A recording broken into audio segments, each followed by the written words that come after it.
Dexter, Yes, sir.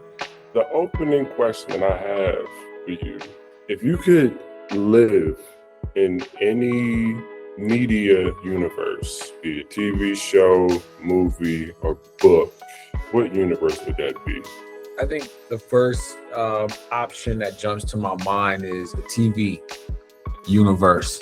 You know, um, I'm an actor first. That's the North Star, right? So all the content stuff came as a byproduct of being an actor and then hitting sort of a plateau and like, okay, now what?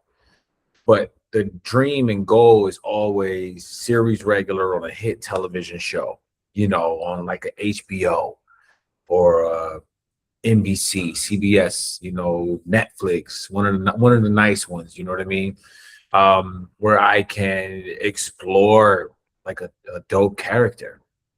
Which TV show from childhood would you want to live in? Ooh, what's TV show from childhood? I mean, honestly, okay, you saying childhood because the first one that popped in my mind was Entourage. Again, HBO. My boy Vinny Chase. That's what my friends used to call me. Like, the supportive ones that was like, yeah, bro, you're gonna make it. From childhood, I'm like a Fresh Prince of Bel-Air type of guy. Out in Hollywood, out in the Beverly Hills section somewhere, doing the Will Smith thing, doing the Fresh Prince thing. Oh, that's smooth. That's intriguing. That is intriguing. Yeah, I mean, Fresh Prince had a dope life, man. He was just like, he was living life, man. And even like the spinoff, Bel Air. I'm not sure if you're familiar with that one. I haven't seen it, but yeah, I know about it. That was a cool, concept. And the way it came about was, I think, a creator just redid the intro song in West Philadelphia, but he made it in a gritty tone. Like it was like the dude was like from the neighborhood for real and in Philly.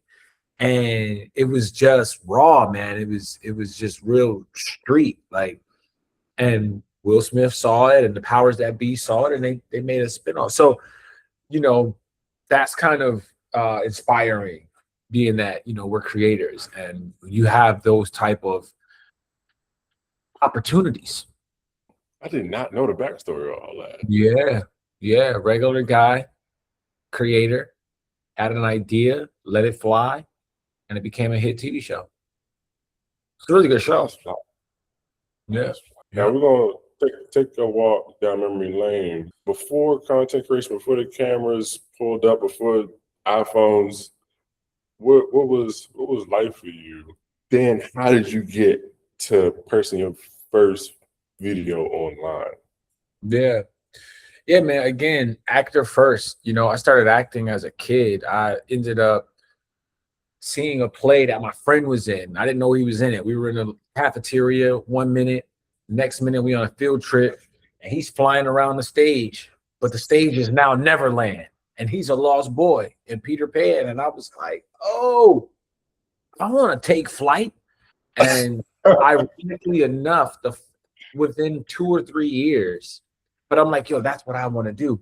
Within 2 to 3 years, I was the lead actor in a show that they were taking me out of school for. This was like 6th grade. And my classmates were coming on a field trip to see me in a show.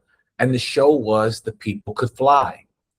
So still flight, that theme, you know what I mean? And I didn't play one of the characters that flew. I was one of the kids with my sisters. Our grandmother was telling us the story about how our ancestors overcame the adversities of slavery and all of that hardship, and that they could fly. And so I've recently put those things together, that it kind of that flight connection was a part of that. But yeah, I've been an actor since then.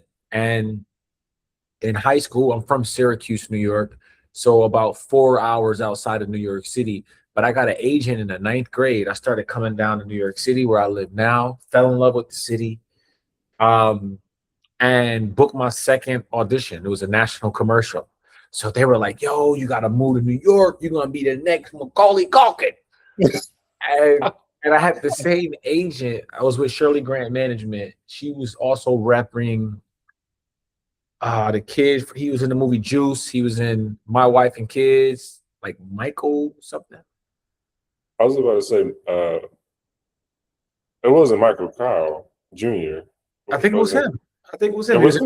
He played Q's little brother in Juice. He was a kid. Nah. Yeah. He said, "Why don't you like Bishop anymore?" It's like when if you see Bishop or he come by, tell him I ain't here. What's in it for me? Great actor. We had the same agent.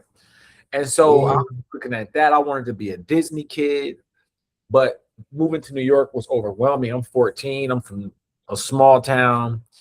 And, I just wanted to be with my friends. So I ended up going to college, did a bunch of things, man. I worked for Congress. I got a degree in IT. I was out in Singapore, so I've been to Thailand. Yeah, I've been out to Koh Phangan, went scuba diving out there, or Koh Phangan is the full moon party.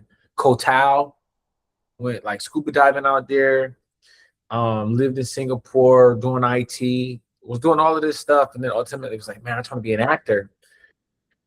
Found myself in New York City, sleeping on my man's couch because I was in a relationship. I was engaged. That didn't work.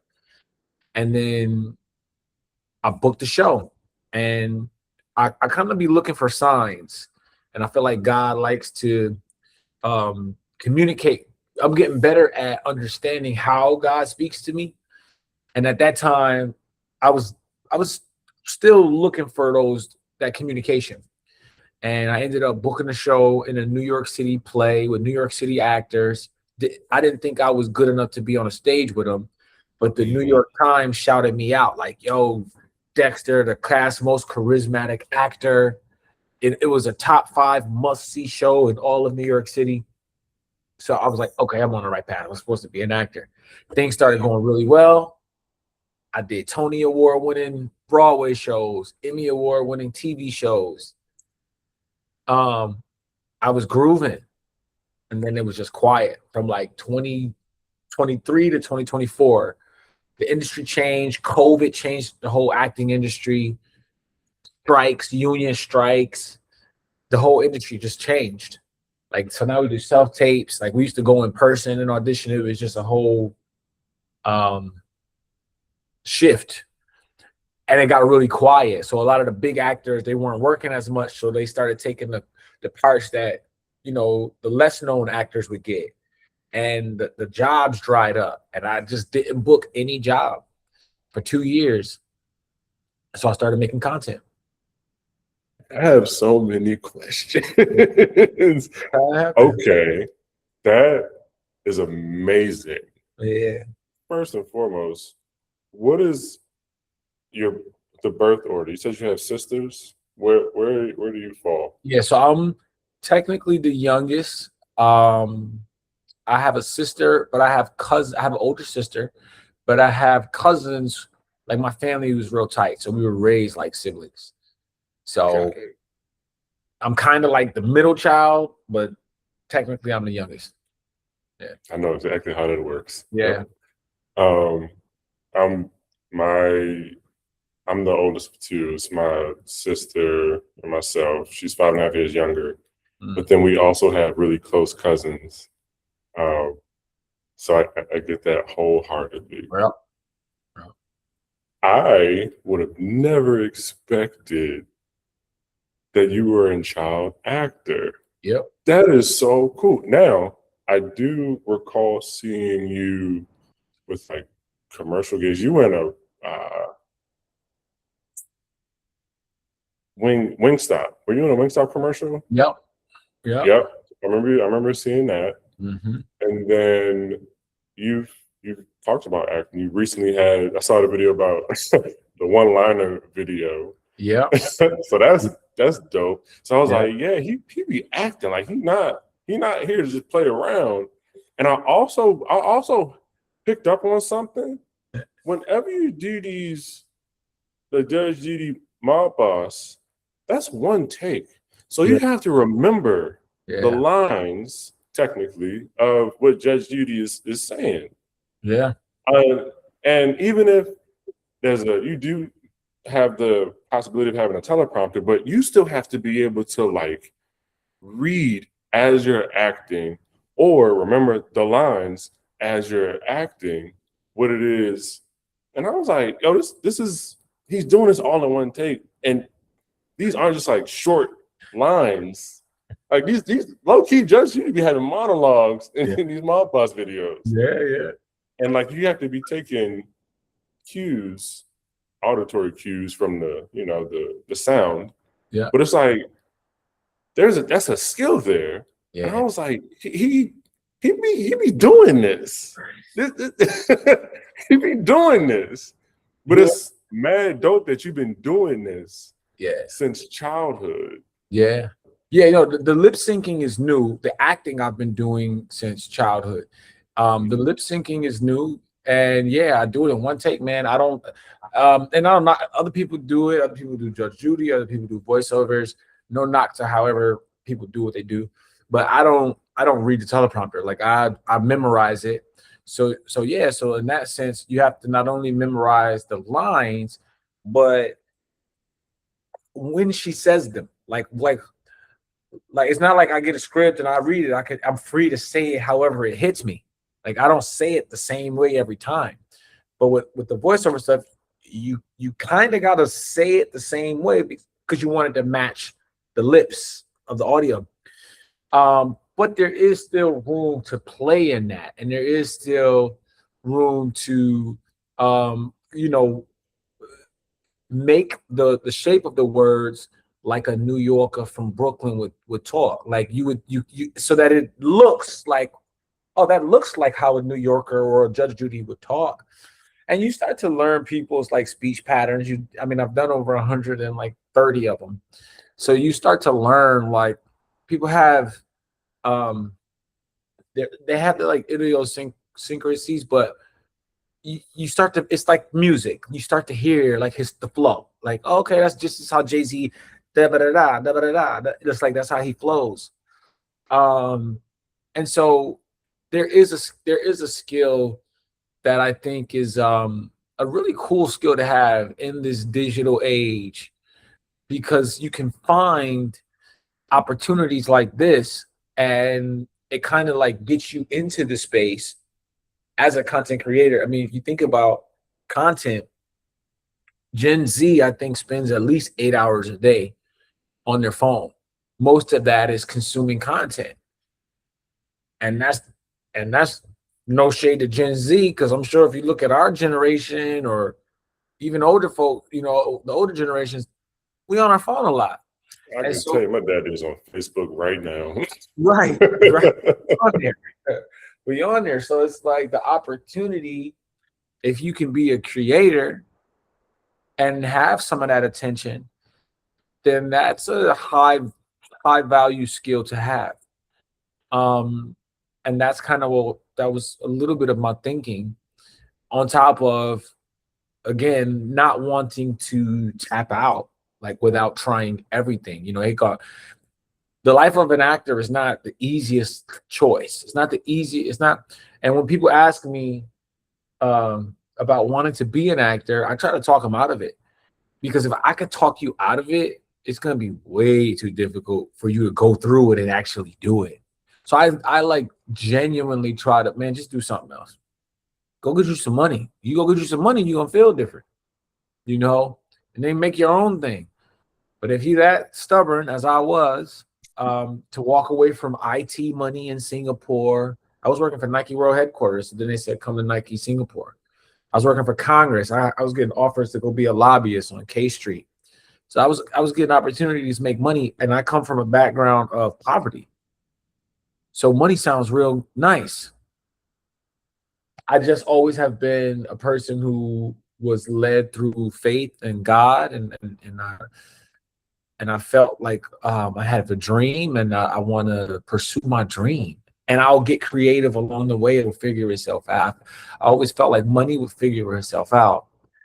And I serve a powerful God, and it's been working great, you know. But I also have to go through the ups and downs of being an actor. So like I say, not the easiest thing. I think like 94% of actors are unemployed, not working, below the poverty line.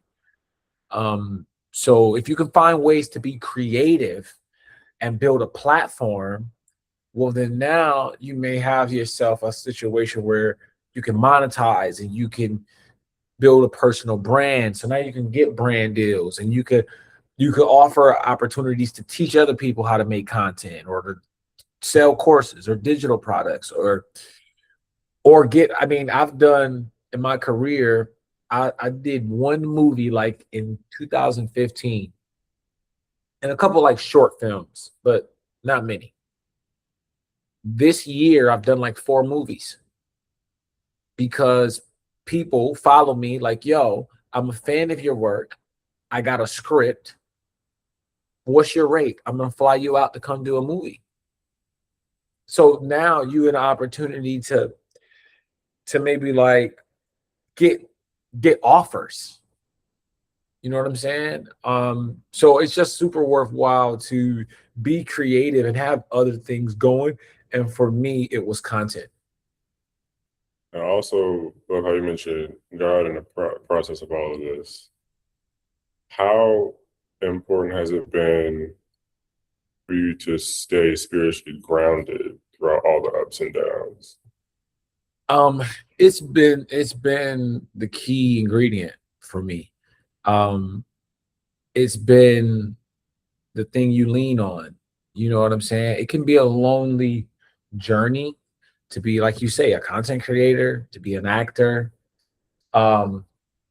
It's not like a team sport necessarily. It can be. It gets to, once you get to that level, but like when you kind of start now, you got to figure it out, you know. And so in those moments of uncertainty and insecurity and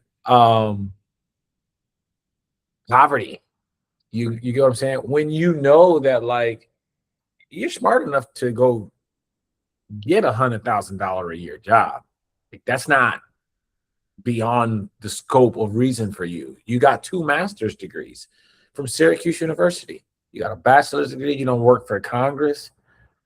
Like, you're a smart guy. You can go get above the poverty line. And so and not to say that that's not necessarily the right way to do it. You know, go get you some money, and then I think anybody's path is going to be unique.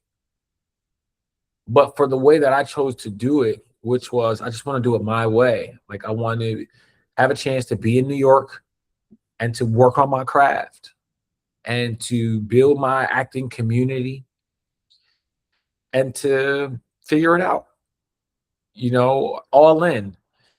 I don't think you have to do it that way, especially now, because there's so much at your fingertips. You can create so many things. But for me, it took a lot of me leaning on my faith in God and figuring out ways to hear when God was speaking to me.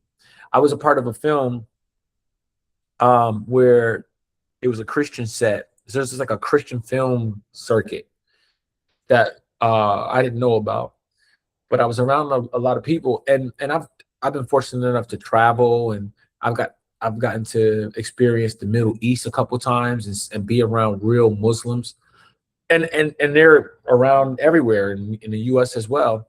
That to me, they're so committed to their religion, like they're like 5 times a day with it.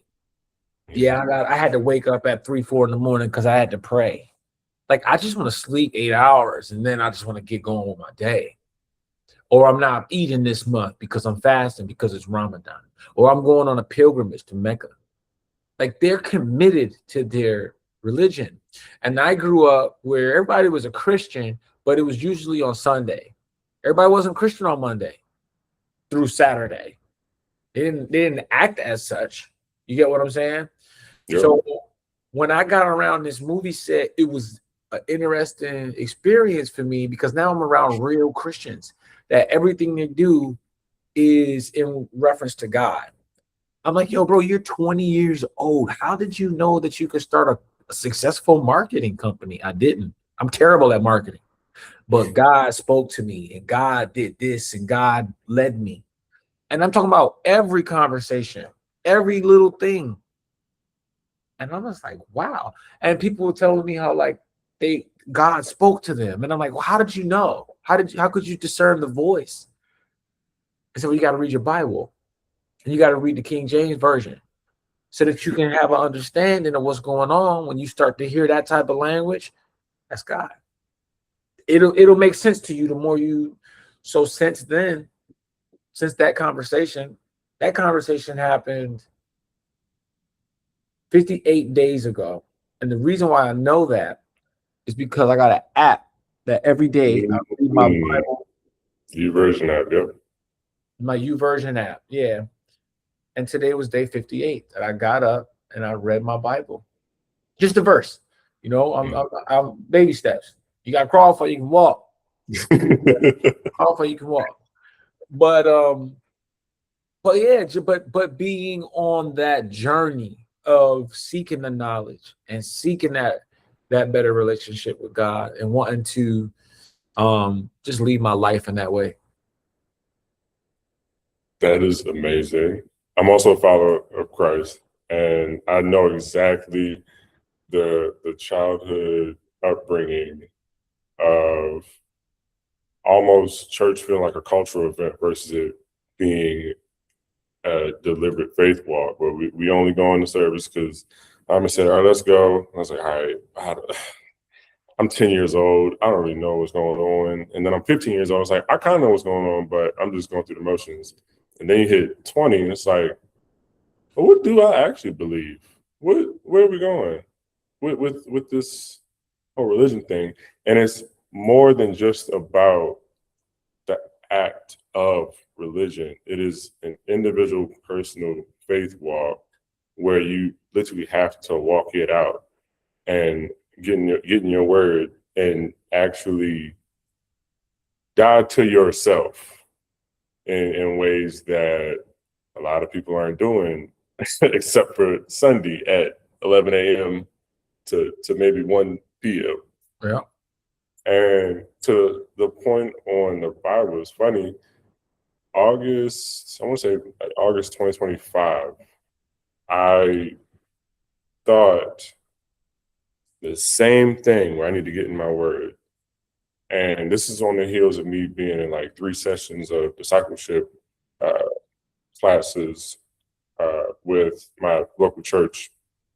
And I was like, yo, I'm gonna read the Bible top to bottom. I'm gonna read from Genesis to Revelations, and I'm gonna see, like, I'm gonna read it all because I've never done that before. I'm at a different point in my faith walk, and I'm gonna do it. And so now I'm actually reading through Judges as we speak. But yeah, that's amazing just to hear about you being spiritually grounded throughout all of this and actually wanting to strengthen your walk, because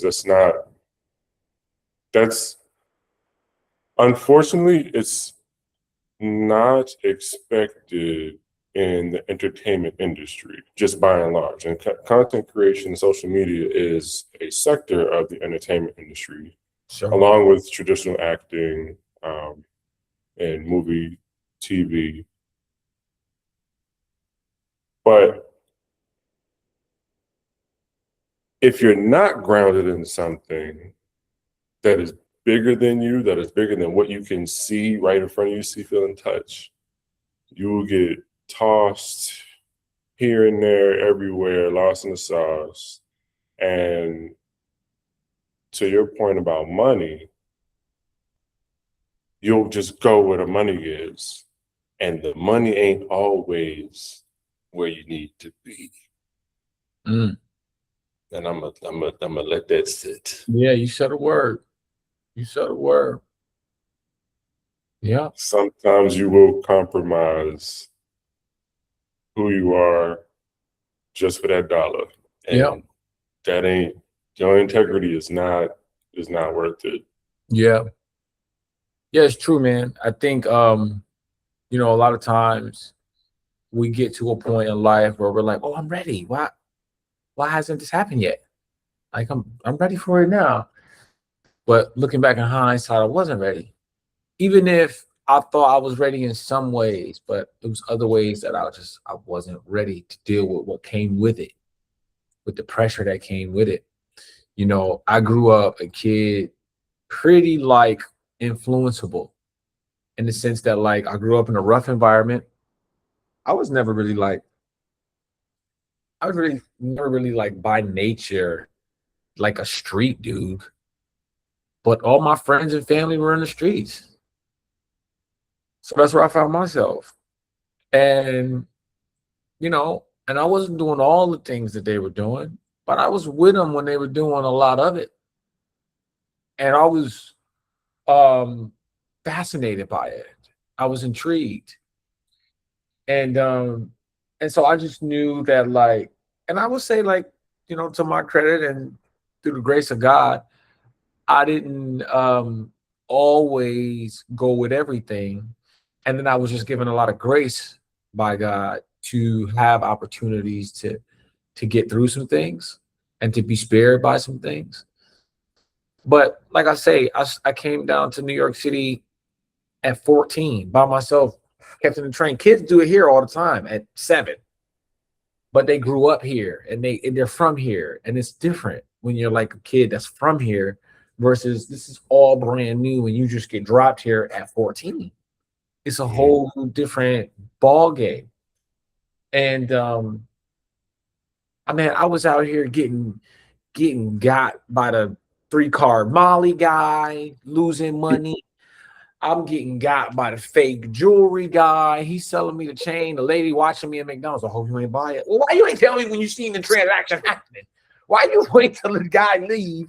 I'm a whole kid over here. You see this grown man taking me for a walk. You know what I'm saying? Like, but you know, I thought that when I hit that second audition, it was a national commercial. I was making money.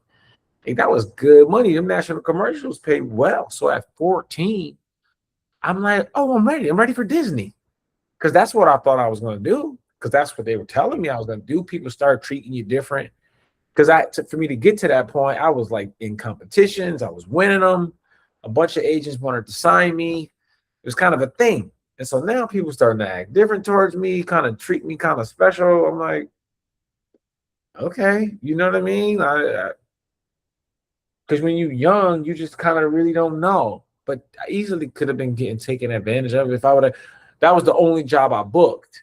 But if I would have got, but I got close to some, and then I was up for some big ones, and it's like if I could have got those, man, I've seen a lot of the kids on Disney because I follow it. It didn't work out so great for a lot of them, like an alarming number. And they had things done to them. They were kids around a lot of adults. They were stars. They were rich. There's drugs. There's pedophiles. There's just people in power that like are used to just doing what they want to do and having their way. And so as much as you think you might be ready, and I don't, and not necessarily that my skill level was even ready, but you think so. You know, you think, oh, I'm ready. I was in that one. And so sometimes it's just good to be able to look back and say, you know, that rejection was God's protection, you know, and that God had a bigger plan for me. And I'm just grateful that I'm still able to do the things that I love to do. A lot of people, even if you start at that age and then whatever, you done did it. So now it's like, you know, at least I got to have enough of it to where it's like, oh man, I do enjoy this. I got to work hard, and I'm still doing it. So that's kind of cool in my heart. Like, this is something I thought I wanted to do forever, and I still want to do it. And pivoting back to social media, what was it like the first time you went viral? Man, the first time I went viral. So because of the acting stuff, I had been in viral videos, if you would call it that. It was like companies probably putting ad money behind it. So a lot of people seen some commercials that I was in. But the first time I had created a video and it went viral, it was 2 weeks into my commitment to say, you know what? I'm going to post one video every day on TikTok for at least a year. In my mind, that's what I was doing. And in 2 weeks, I was viral. And it was like a 4 million view video when I was like, whoa. It was, I mean, my phone had never gone off like that. Like, it was just like 100 for every like All the notification symbols, yeah. People, followers, comments. I was like, how do I keep up with this? Like, what do I do?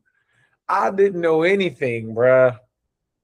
And it was in like a category that I'm like, oh man, I don't really want to be promoting that. But I had done enough research to know that like when you go viral with something that's kind of a lane, the algorithm is saying, hey, come back with another one. You got something else like that? So I came back with a few others that was like that. But the problem was it was in a middle school in Detroit. And I was basically like recreating a real video that happened. And I inserted myself as if I was there watching it happen.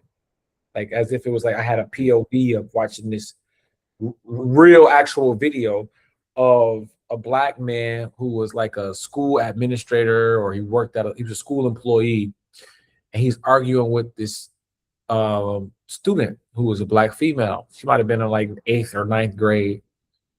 And you don't see her, but you hear her and you see him. And they just both look terrible. They're both at fault. And that's why the video worked. Like if you're a teacher, you could say, yeah, man, it's hard for these teachers, man. These students don't be having no manners and no discipline. And then or you could say, oh, that's just a child. You shouldn't, if you don't got the patience to deal with that, you shouldn't be there. So it was an easy, like, you versus them, adults versus students.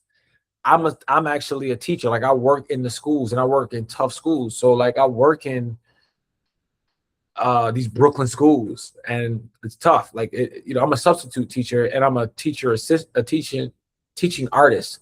So I don't have to be there every day with them, but I'm there often and I see it. I'm in it. And I've done it for years. I've done it for many, many years. So I understand both sides of the argument, but it just makes us look bad as a people. And I didn't like it, but I was trying to grow my TikTok. And I'm like, the video's already out there. I didn't film the video. I just edited me in the video. Mm-hmm. And I was trying to figure out how to make content. And so I learned a lot from that. And then I made similar videos of just people in the neighborhood fighting, just stuff that made us look terrible. And I was like, I don't like this. And I knew I didn't like it, but I was being rewarded for it. And I was learning how to, okay, I'm getting all these visits to my profile. How do I convert them into followers? Or how do I monetize? Or what do I do next? Like I'm going viral. Now what? Where's my paycheck? Who's going to send me some money? Right. You know what I mean? Like, how does this work? Like, where's Zuckerberg or somebody? Where the TikTok people at? Like, where's my money? I'm trying to figure that out. And then I realized that, yeah, I'm not into this. And I just tried different stuff. I mean, I was trying different stuff anyway. That one hit. And it just prepared me for when the mob boss came along. I knew what I was looking at, and I didn't like 1,000% know, but I had a better idea of how to make the most of the moment. Have you ever dealt with burnout? Yeah, you could say that. It's a real thing for sure. In the beginning, I used to try to respond to every comment. I was like, wait, what do I do? there's 1,000 comments. I'm gonna be up till 7, 8 a.m. and I would be for weeks. Planning my next videos. The most tedious and time-consuming part was me trying to respond to everybody and engage with my audience and build that rapport so that they support, you know what I mean? They come back. And it worked, but it definitely, like, I can't say burnout, because I don't know if I'm necessarily using the term. I was willing to do what it took. Like, I was willing to put in 24-hour days. Like, I wanted this to work. You know what I mean? And I knew that, like, if I could get this thing going, I felt confident that I could make something happen. You know, and when you've tried so many things, like I had just come off of learning how to trade stock options and losing, like, I think I lost like 40,000, money I didn't have to lose. And then I ended up making like 35 back. But again, that took years for me to learn, lose, make back. I'm just about even. And then I couldn't get quite even. So I got to within like $5,000 of even, went back to 10. I'm like, not only is this exhausting, I need money to fuel this. Like, you know, if you're losing all this money, like, you got to have money coming in. But I need my schedule to be flexible just in case I get that call and I book that job and they need me to go for 3 days to Vancouver, or 3 weeks, or 3 years. I got to be ready. And yeah, so I mean, I don't necessarily. I know what you're saying. I never hit a wall to where it was like, I don't want to do this, because I'm just addicted to that progress. I was making progress and watching those followers go up, and then watching the impact I was having. Like, people started recognizing me in Brooklyn, and then in Ireland, and then in LA, and like all over the place. People were recognizing me, and it was having an impact on people. People were writing to me and saying, like, yo, they didn't have a relationship with their mom, but because they both like Judge Judy, somebody sent them the video. My videos brought them together. Or somebody was like in the hospital, like terminally ill, and the only thing getting them through, the only thing they wanted to watch was my Mob Boss videos. Like, as an artist first, like, that meant everything to me. I didn't start making any money. I just started making a little bit of money. I don't know that it's one of those things that is like the best short-term investment, but I think it's a great long-term investment. Once you've established, you have a brand, you have a presence, and this is where everybody is. So if you know what I mean, if you got something you need to market, you might want to holler at me, because I can get some attention for that thing, you know. But so it wasn't about that. I mean, ultimately, that was a huge part of the reason I got in it. But before all of that, like, I'm an artist first. And if to have somebody say, and I've been in things not really recognized by those things. I've always been one of those, you look familiar, because I'm kind of like that guy from that thing, or that guy on that commercial, but you can't really place the commercial. You know what I mean? Mm-hmm. You could, maybe the Wingstop one, but we doing an interview. But usually it's like, yeah, I seen you on something, you know. But like, this is like Judge Judy. When they see me in the street, the Mob Boss, like, they stop me. They know Desi the Great. Like, they know, or now that, like, that got me in the door. Now I have other content. People see other content. I seen the plane video when you was on the plane, or I like your travel videos, you know. So now it's like things that you've created, I'm recognizing you for, and it means something to me because I laughed, or I shared that moment, or I shared this with my group chat, and we laughed our ass off, you know. And it's like, that is the fuel that'll keep you from burning out. So that's why when you say like, yeah, I mean, there were times where my girl was beefing because I was up all night responding to comments and trying to do everything I can to make something work. And you know, you get into it and you get tired. But to me, I wouldn't call it burnout because I just wanted to see that growth. I still want to see like where can this go? Mm-hmm. Now, even among all of the positive feedback, people saying your videos got me through X, Y, and Z. Have you ever dealt with any negative feedback to your content? Oh yeah, tons. Yeah. Oh man, yeah, that comes with it.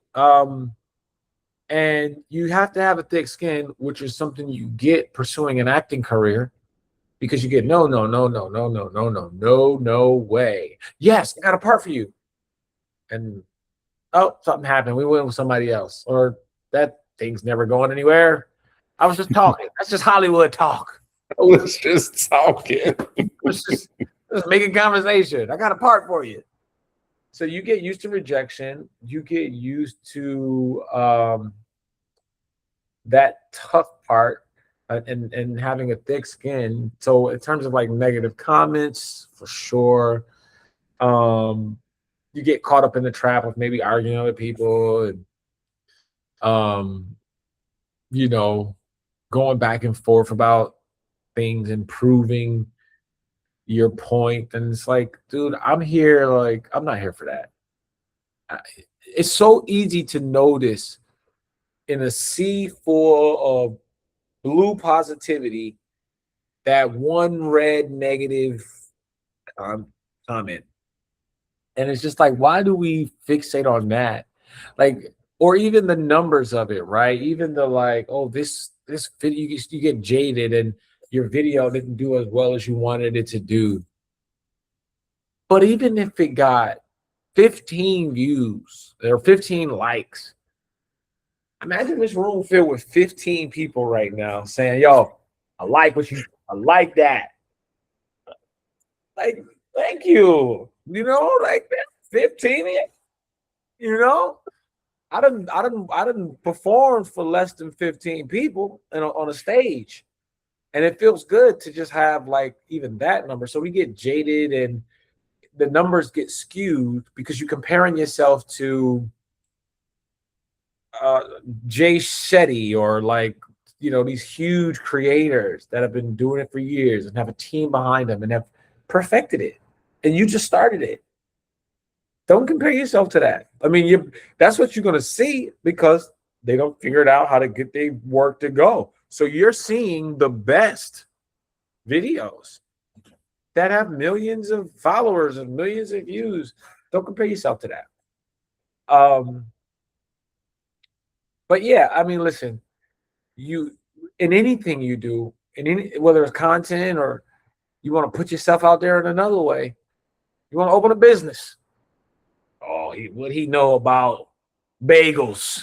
Oh, so you the bagel man now, huh? Oh, so you know something about bagels.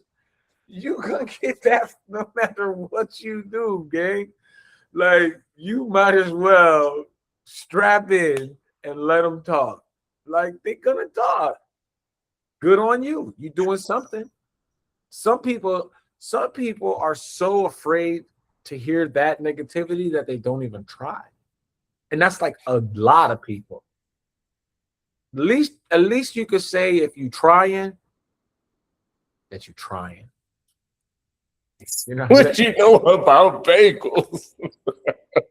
So now you know something about pumpernickel. Nigga smell pumpernickel. Yeah, I ain't never seen you with no lox bagel. Now all of a sudden you got them for sale. Where do you get the sesame seeds from? And where the water? And where you get the water to make the dough and all of that? Like, bro, hey man, People gonna say what they're gonna say. So we've reached about the hour mark, so I want to respect your time. I do have two more questions. Dope. Ooh. Do you have a content creator, like strictly on social media? Like, Yep. do you have a content creator who inspires you the most? Yeah, and I don't know his name off the top of my head. I can look it up. Mhm. Unless you probably know him. He does, he's also an actor by trade first. He remakes these videos. He'll make like a not remakes, he does like little movies, but they're like 30 seconds. I'm not doing a great job. I'll just find them. And that's funny, as you find like even in that landscape of social media where the production value of something can still be movie like, where it's like, this is only 30 seconds, but I feel like I just watched a 2-hour feature film. Yeah, yeah.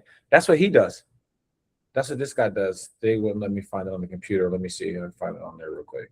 Yeah, but anyway, he's an actor, and he would talk about how all his actor friends was doing the thing, and he was kind of like, you know, going. Oh, Theo Shakes. Yes. Theo? Yeah. Yeah, I've been following him for a good little minute. yeah, me too. Yeah, I love his content.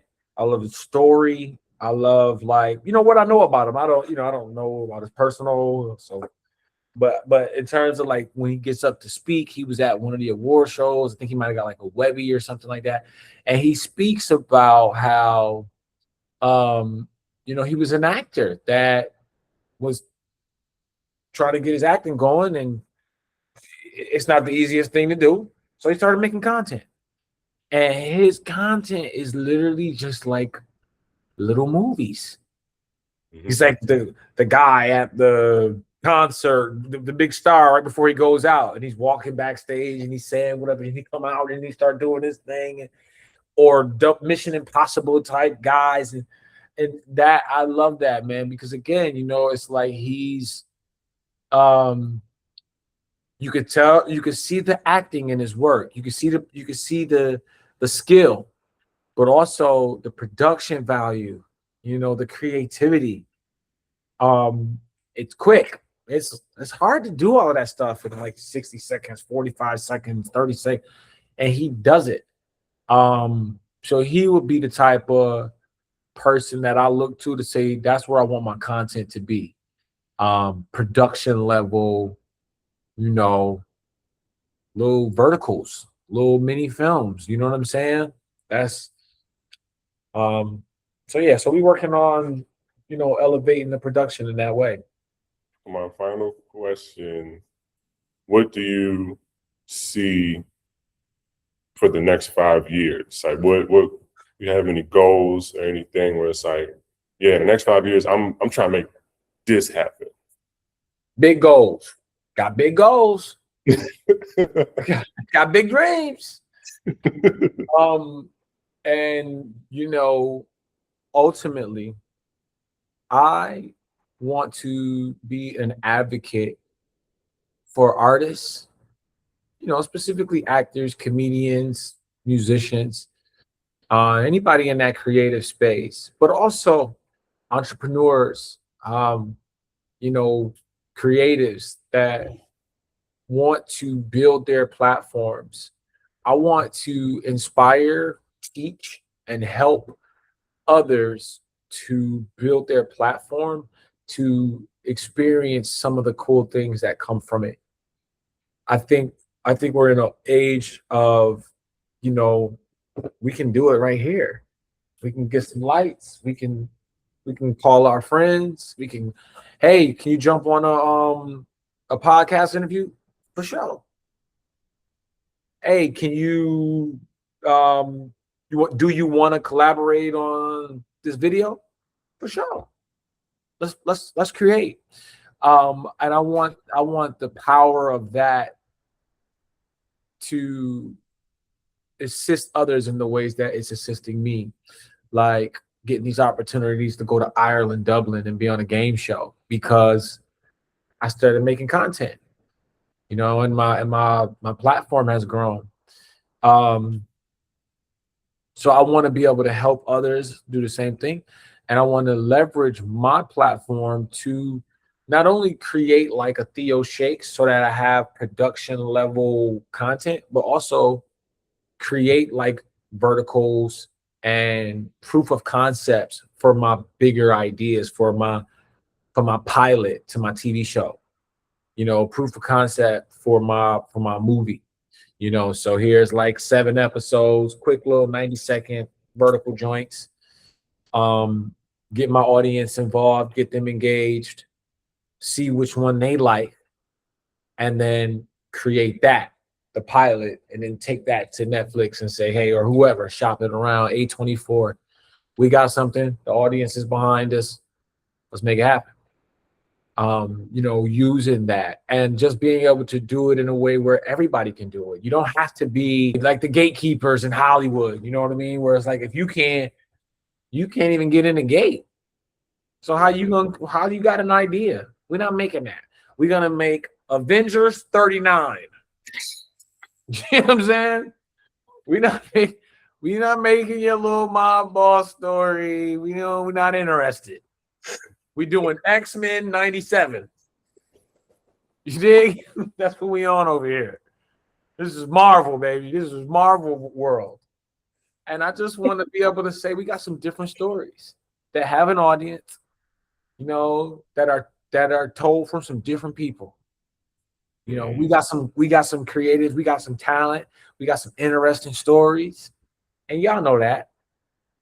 And so we want an opportunity to make them. We got an audience, we got a good script, we got a good writer, we got a production. We want to go, and even if we'll make it ourselves. If y'all don't, we don't got to take it to you. If you don't, we make it ourselves. We get the funding, we got the audience, we got the right people involved. We got podcasts to talk about the projects on. Mm-hmm. I want to build that so that we do it ourselves. Boo-boo. Yeah. So that's what we working on. That's what we gonna do. That's impeccable. Thank you so much for your time. Sure, my brother. Like this is dope, and it's always just so funny when I come across people who are on social media and they're making videos and sharing their creativity with the world, but they're doing it with a purpose. Like there's purpose behind these jokes. There's purpose behind this videography. Like it's not just for like vain ego. It's like, no, I actually see something more than just the likes and comments.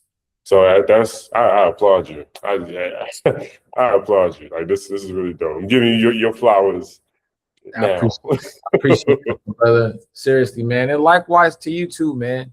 You're doing your thing. I appreciate you inviting me, on the platform, and congrats on Thailand and Bangkok. You and your wife, man. All the best, out there, man. That's a beautiful thing you got going on out there. That's awesome. We got to be able to make all kind of moves and not just, okay, we just gonna do what everybody else does. No, we're going to Bangkok. We're gonna go to Bangkok. Yeah. And have some Patsy U or something. So, so that's what's up, man. I appreciate you as well.